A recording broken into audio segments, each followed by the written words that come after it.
March 4th, 2019, this image of a sphere was taken from the back seat of an F-18 Super Hornet off the coast of Virginia. A few minutes later at 3:02 p.m., this image was taken in the same approximate location, and then this image just a few short seconds later. Finally, at 3:14 p.m. on 4 March 2019, this image was taken in the same general location. These are 4 images of unidentified aerial phenomena in Whiskey 72. That's the same area that Ryan Graves said seeing daily contact with these things. Whiskey 72 is also the location where the squadron commander said it's just a matter of time before there is a safety incident in this area. Welcome to the channel, guys. I'm Chris Lato, retired F-16 pilot turned UAP investigator. This video goes into my initial analysis on this event. Those 4 images have been confirmed as legitimate, taken by Navy personnel from the backseat of that F-18. Please hit that like button if you do like this content. Consider subscribing to get notifications. I release a video every Friday. And if you want to join the team, go to patreon.com/Chris Lato to become a patron to support the channel and get other benefits. On to the video. The images were originally posted to Twitter and then picked up by Mystery Wire and George Knapp, and they've been following this story ever since. This last article, Mystery Objects Remain Unidentified, this is from April 16, 2021, and they show it still remained unidentified. But they go through the actual data on this March 4th incident. So on March 4th, 2019, this is in Whiskey 72, that same area that Ryan Graves mentions they're receiving daily contact. An F-18 weapons system officer seated behind the pilot used his iPhone to capture images of 3 different objects he encountered in the same airspace.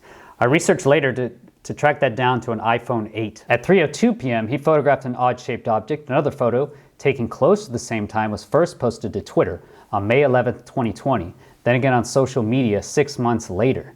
What we get is a total of 4 images. So I've overlaid 3 of the images. This is the first Acorn. The sphere, actually, I can't determine where it was taken in the cockpit, okay? There's no good reference for it in the cockpit. I believe he may be aiming up. I think he's aiming up, and that may be his oxygen mask. The other 3 I was able to kind of match, okay? So the first Acorn is here, and then the second picture that came up of the Acorn, this gives us a lot of data to work with, okay? So we have 2 separate pictures of the same object, and I was able to overlay them, okay? One of the pictures, I believe, was taken from a screenshot of the camera, so on the camera screenshot, and the other one, according to an article I read, was taken direct from the actual camera itself. So there is some overlay issues, but basically I was able to overlay, you see here, I was able to match up the mirror, and then I was able to match up this side pretty close. You see there's some little off images here. You see it's slightly off, but pretty close alignment. I think the pilot's head, basically he moved to the left. Okay, so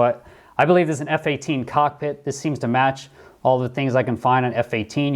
You see the little ejection seat, right? If the canopy doesn't punch, then this will punch through the canopy. So I believe it's an F-18, and from the back seat. He's basically just leaning out with his iPhone, and he's taking pictures that way.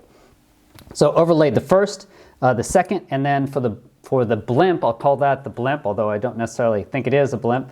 In that case, I was able to line up this sidewall. But either way, I think this is basically how it lays out, okay?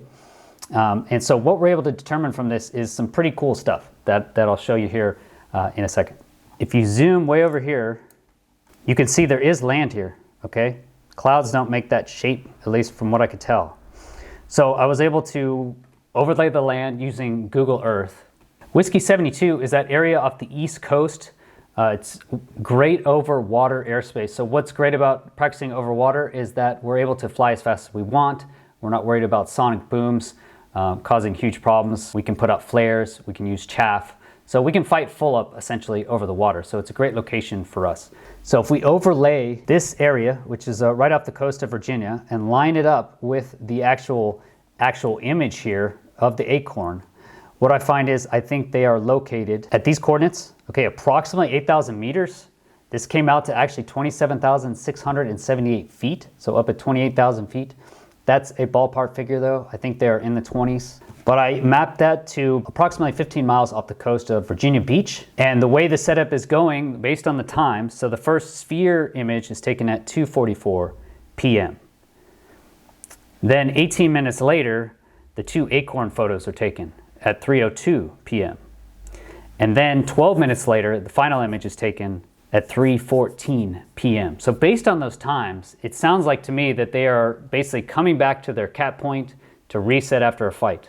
So they're coming back, tagging the base, setting up for a new engagement, and then they're turning around to do another engagement. When they're on their way back to their cap point here, I think they're seeing these things either on the radar or they're just picking them up visually and saying, what is that? And going and checking it out. So this is the first image, and what we're seeing there is his oxygen mask getting in the way. Okay, the cockpit's pressurized, so you don't need to have your oxygen mask on. You're supposed to, but it's for microphone and for any emergencies.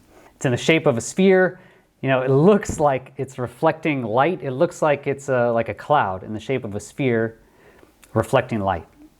This does remind me of the FLIR 1 image, if you remember that. I'll come back to that a little bit later. Okay, this is the first Acorn image. So if we look at this, it's basically backseat of F-18 fighter aircraft. Okay, you can see their helmets. The Navy, they can put cool stickers and stuff on their helmets. We normally don't do that in the Air Force. Reflections off the canopy, always an issue we got to deal with when we're flying.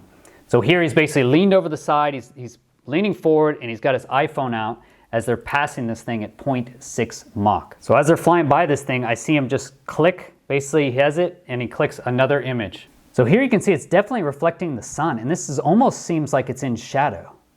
I do feel like there is some sort of shape that we're not seeing from this. But this side is definitely from the reflection of the sunlight. Okay, this is Sun Calc, gives you the sun position. That was for March 2019 at 1500 local. The sun is actually only 32 degrees above the horizon out of the southwest. Fighters are aiming like to the northwest. So the sun I see is coming kind of 90 degrees from their left, and not that high, only 32 degrees above the horizon. So the sunlight is basically coming from this other side. So it's almost like this, I feel, is a hard line, structural shape. That's my impression of that. You can see it's basically reflecting here, reflecting off the mirror, and then reflecting off of the object. So with those 2 images now, I can use some old school fighter pilot techniques, and we can draw up the engagement. This is the fighter. So I called this at 0.1. I made a scale over here, okay, based on 0.6 Mach. Okay, they go 6 miles in a minute. That means they go 1 nautical mile every 10 seconds. So based on this scale, I made 1 centimeter is equal to 0.1 nautical miles. So that's 600 feet, math in public. So the first point, okay, I drew a line off based on putting myself in the pilot's position and then guesstimating angles off. Okay, I tried to measure based on the actual image itself, but ultimately came to me estimating. We are good at estimating though. We get a lot of training on estimating angles and range for picking up visuals. And I was able to draw a line of bearing there. For the second drawing, I drew another line of bearing. Again, estimating the angle. And then based off of that 6 miles a minute, I was able to draw this line. Okay, and I got 0.7 nautical miles. So I drew the angle off there, the first angle, and then the second angle off to get the location of 0.2, the second Acorn image. So what can we do with that? Now I know the distance and we have pictures of it. I just have to map it over to the field of view of the camera. What I'm trying to do here, I'm trying to get size of this thing. So how do we determine the actual angle of view? It's from this equation. So 2 arctan, the sensor width over 2 times the focal length of the camera. The sensor width I'm using is 6.29 millimeters, and the focal length is 28 millimeters for the iPhone 8 sensor. That's the horizontal distance. If we plug that in, we get 2 arctan of 0.11232, which gives us a radians of 0.2237. So for an iPhone 8, assuming it's not zoomed in, all the way across its field of view, the angles will be 0.2237 radians. That's 12.817 degrees. Okay, so that now we know the actual angle across the whole field of view sensor of the iPhone. We can measure now. And so I measured the whole screen and I got 438 millimeters. And then I measured the actual Acorn. And at 0.1, I measured 1.5 millimeters across. And at 0.2, I measured 3 millimeters across. That does make sense as well. It does double in size between the two. What does that give us to? If we use the milliradians now, we know the final milliradians. So the first Acorn at a distance of approximately 1.4 nautical miles. At that range, it gives you a size of 6.3 feet. So 6.3 feet this way, and I measured, it's basically the same height as it is wide. For the second Acorn image, I measured 3 millimeters, and it is 0.7 nautical miles away. So based on that, it matches the same math, adds up to 6.3 feet. So what we see is basically a square. If you can imagine a square 6.3 feet across, that would be the Acorn. If we look at the fourth image now, based on the detail on it, the detail you can see, I think it's about the same range out. And basically how it's lined up with the cockpit, how he took the picture. So I think this is how it would basically flow past the canopy. You know, this took 7 seconds to get here. So I